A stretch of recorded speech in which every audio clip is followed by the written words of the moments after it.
중국 인공지능 스타트업 딥시크가 2024년 12월 26일 역대 최대 규모의 오픈소스 대형 언어 모델인 딥시크 V3를 출시한 데 이어 2025년 1월 20일 추론 특화 AI 모델인 딥시크 R1을 출시했는데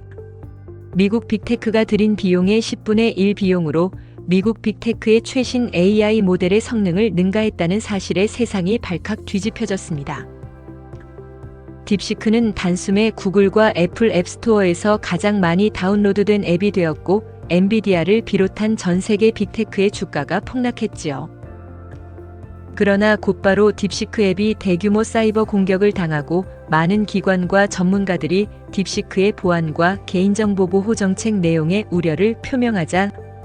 2025년 1월 25일 이탈리아 개인정보보호기관 가란테는 유럽연합의 개인정보보호법에 따라 딥시크의 사용자 데이터 처리 방식에 대한 질의서를 발송했고 딥시크가 자신들은 EU법의 적용을 받지 않으며 질의서에 협조하지 않겠다고 응답하자 2025년 1월 30일 유럽연합 개인정보보호법 위반 가능성을 이유로 딥시크 금지 명령을 발표하며 딥시크 애플리케이션의 신규 다운로드를 차단시키고 조사를 개시했습니다. 그럼 딥시크의 앱이 어떻게 해서 유럽연합 개인정보보호법 위반 의심을 받나요? 2016년에 제정되어 2018년부터 시행된 유럽연합 개인정보보호법은 유럽연합 영내에 있는 개인의 개인정보를 처리함에 있어서 개인을 보호하는 법으로서 유럽연합의 사업장을 운영하는 기업이나 유럽연합의 사업장은 없지만 유럽연합에 있는 정보주체에게 재화나 용역을 제공하거나 유럽연합에 있는 정보주체의 행동을 모니터링하는 기관이나 기업에 적용되는데요. 해당되는 기업은 동법에 따라 작성된 자사의 개인정보 보호 정책에 각 개인정보 항목별 개인정보 처리의 법적 근거와 처리 목적 등을 포함하여 자사의 정보 수집 과정을 투명하고 명확하게 설명해야 하며 자사가 처리하는 개인정보가 데이터 침해나 유출로부터 안전하게 저장되도록 적절한 기술적, 조직적 조치를 취해야 합니다. 그러나 딥시크의 개인정보 보호 정책에는 동법이 요구하는 투명하고 명확한 설명이 없고 딥시크는 이태리 당국이 딥시크에게 보낸 정보 수집의 원천과 목적, 사용자의 정보 처리에 대한 사용자 고지 여부 등을 설명해달라는 이태리 당국의 질의서에 답변을 거부했습니다.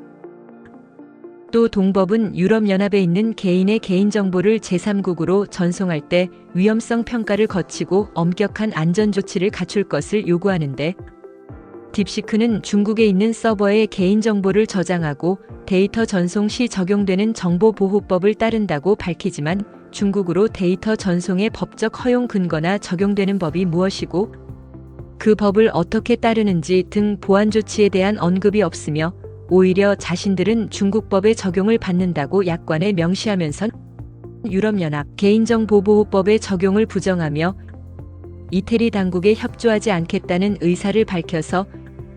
이탈리아 개인정보보호기관 가란테는 이태리 국민의 개인정보 보호를 위해 즉각적으로 이태리 내에서 딥시크의 서비스를 차단하는 명령을 내린 것입니다. 이태리의 뒤를 이어 벨기에, 영국, 프랑스, 아일랜드 등 유럽 여러 나라에서 딥시크에 대한 상세한 조사를 진행 중이고 미국 의회, 국방부, 해군, 나사 등에서 딥시크 사용을 금지시키는 것은 물론 대만, 일본, 우리나라에서도 딥시크의 개인정보 처리에 대한 조사에 착수하여 딥시크에 대한 금지 조치는 전 세계로 확산되고 있습니다. 생성형 AI 서비스 사용자는 이러한 개인정보 처리에 대한 문제를 유의하여야겠습니다.